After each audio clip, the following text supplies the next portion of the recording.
6.12. The gorilla experiment is a perfect demonstration that we normally only focus on what we're looking for and don't see outside it.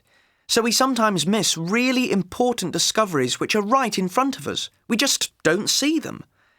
That's why when something is invented, people often say, "Why didn't anybody think of that before?"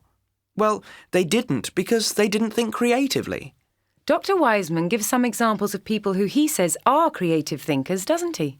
Yes, people like the man who invented Post-it notes. He was actually trying to develop a really strong kind of glue, but he could only manage to make a very weak one.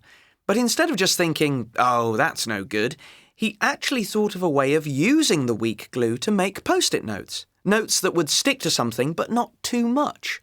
Or the man who set up IKEA, the furniture company. I mean, for years people had been wanting cheap furniture that was well designed, but nobody did it. Or the idea of cheap air travel. People just accepted that it was impossible. But then somebody said, "It is possible and I'm going to do it." And that's how we got low-cost airlines like EasyJet. Can we make ourselves creative thinkers? Yes. Dr. Wiseman has lots of tips on how we can become more creative. One of the things he recommends is to try to do the opposite of what you normally do. For example, he told a group of journalists to try to think of articles that nobody would find interesting. He said that from that, possibly a brilliant idea for something interesting will come up. His book is full of tips. It's really worth reading. Has he had any eureka moments himself? Yes, actually, he's thought up a great idea for book lovers. His idea is to print a book which contains the first chapters of 15 other different books.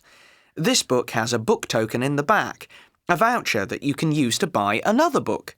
The idea is that you read the beginnings and then choose which book you want to read more of and buy it with the book token. What a great idea! That's creative thinking for you.